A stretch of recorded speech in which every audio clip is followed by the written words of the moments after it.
most of you don't know me, so I thought I would start my YouTube channel with a bit of an introduction about who I am. So my name is Montana Jade, and I am an illustrator and blogger. I live in Jindabyne at the moment. I'll put a map up for you so you know where that is if you don't know. It's in New South Wales in Australia. So I grew up in Sydney, but I live here now. And my blog started as Eat, Sketch, Roam. So I talked about food, art, and travel, which are three of my favorite things. So I've asked my Instagram page for a few questions to do at the end of this video. So all of the questions revolve around food, art, and travel. So to start off with, I have footage of an interview I did about 9 months ago. So most of that information is still accurate. So I'll just pop that in first, and then I will come back to you later. I used to carry a sketchbook everywhere I went, and instead of, never had a camera when I was younger, so I used to just sit and draw everything we saw. So traveling with my family, I have photos of me drawing in front of the Moulin Rouge and the Eiffel Tower as a 7-year-old, and yeah, it kind of just grew from there, just drawing everything. So I actually almost didn't do art. In year 11 and 12, I wanted to do history, and it was on the same line as art, so I was actually going to drop art and do history instead, but I'm glad I didn't because I ended up doing art in uni as well, and yeah, now I do art for a living. Well, I'm trying to anyway. I love storytelling. I used to go to my nan's house and look through all her photo albums, and I just loved her telling me all the stories about her life. And I try, even it doesn't really matter what I'm drawing, I try and show the story behind it, whether it's a landscape or a person or anything. It's the easiest way to share a story without language, because language changes but art doesn't really change. I love that. So I'm quite new to the business side of it, and the most challenging thing for me at the moment is that I'm by myself a lot of the time, and I think of past artists that didn't have social media and the internet, and they would have been so isolated. I look through social media every day at other creatives, and I listen to podcasts, and it helps me feel like I'm in a community even though I'm not. And yeah, that's probably the hardest part for me at the moment. I don't really know I know where I want to be, but I don't really know what steps I need to do to be there. Yeah, oh man, I feel that. I guess I just love it. That's pretty much it. That's what keeps me going. Even at work, I work in a cafe, but I doodle on waitress pads, and I've gotten in trouble multiple times because I just can't help myself. So it's not really hard to keep going. It's just natural. I love that. Right. So I follow a lot of people on social media. I love Jasmine Dowling. She lives in Brisbane. She's a graphic designer and a letterer. She's amazing. I also follow Kelly Thompson. She's an illustrator from Melbourne. And Furry Little Peach. She has a YouTube channel as well, which it shows you the behind the scenes of her works and her studio life and stuff. So yeah, I feel like we're friends. Yeah. So I really want to be a freelance illustrator, preferably. I'd love to have a kids book, a picture book. Yeah, just to share my art, really. I've been working on products for my shop at the moment, so hopefully I'll be able to put those up soon. And yeah, I just want to keep doing it, but actually have a sustainable living from it, because that's what I love to do. Amazing. Advice. It's hard because I don't listen to my own advice. But I guess I just have a goal, and even though like it might seem huge, if you work at it for just an hour every day, it ends up that like they're more achievable. So even if you want to write a book, if you work at it for an hour, usually that hour flies by and you end up working on it for 3. Yeah. But it's just honestly just little steps, and just don't be too hard on yourself. Just keep going. Yeah. Okay, me again. So I have a few questions from my Instagram page, so I'll just go through those now. So first up is, what is my favorite color? My favorite color has always been blue. At the moment, it's kind of a greeny, aquary blue. I have a pencil that is the shade, but the camera doesn't really show it up. But it's called Cobalt Green. And it's kind of, a really light greeny blue. So that's my favorite. Who are your greatest artistic inspirations? So we sort of started to cover that in the interview. However, I'm just repeating myself so I can add a few more people. So I love Minnie Small. She's on YouTube as well. I also follow her on Patreon. She is from England and is an illustrator. Also Cheyenne Barton. She makes these really cute notepads. I'm a sucker for stationery, so she makes notepads and stickers, and her iconic illustration is a little gnome, and it's just great, and she's on YouTube too. I find people all the time, so that list will just keep growing, I think. So, what inspires you?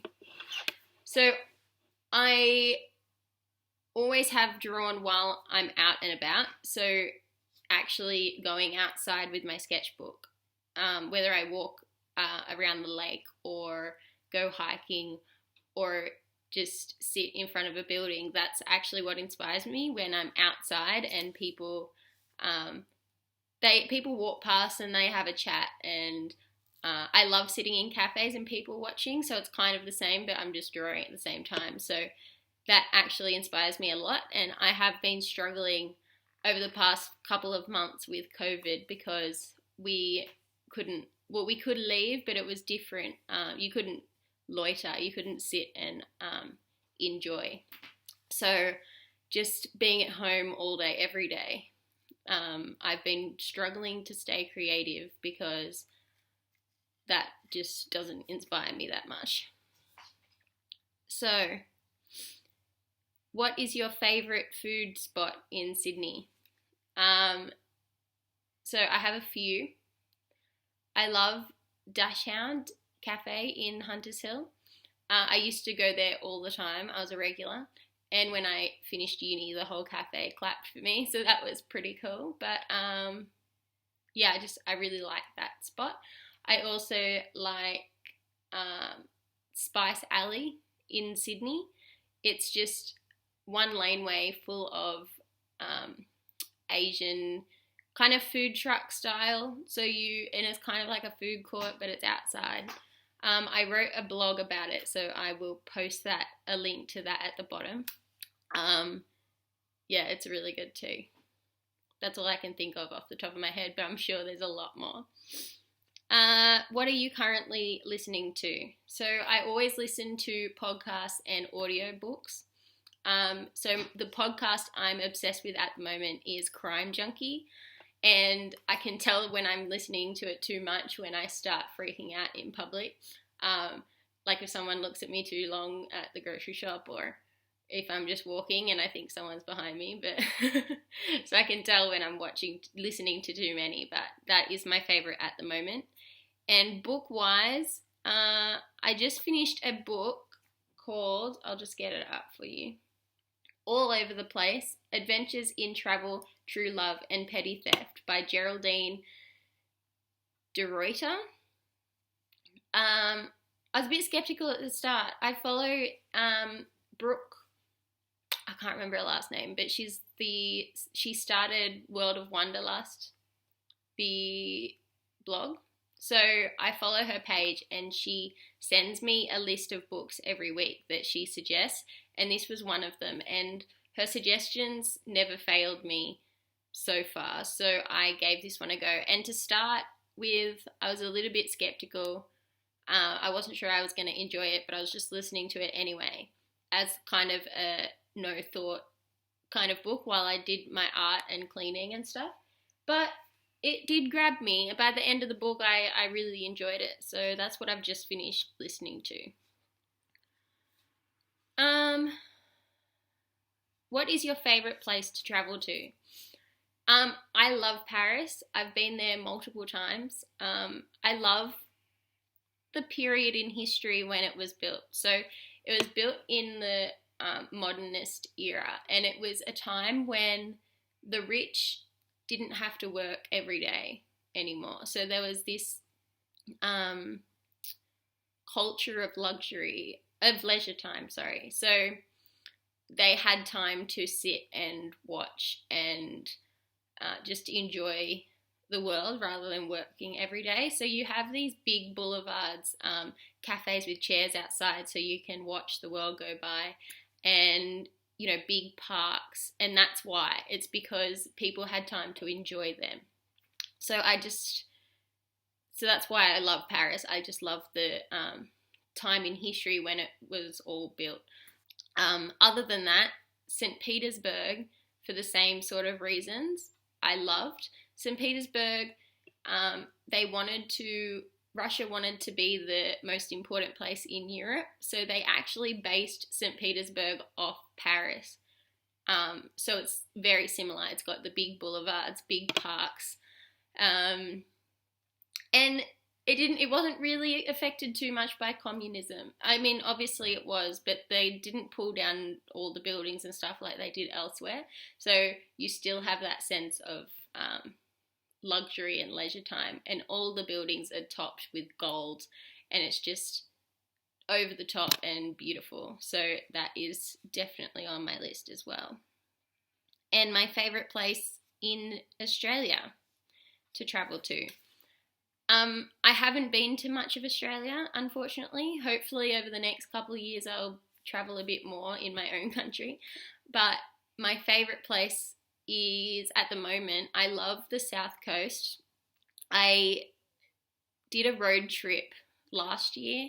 I wrote about it as well, so I'll post that as well. But a road trip from my home in Jindabyne to Sydney via the South Coast.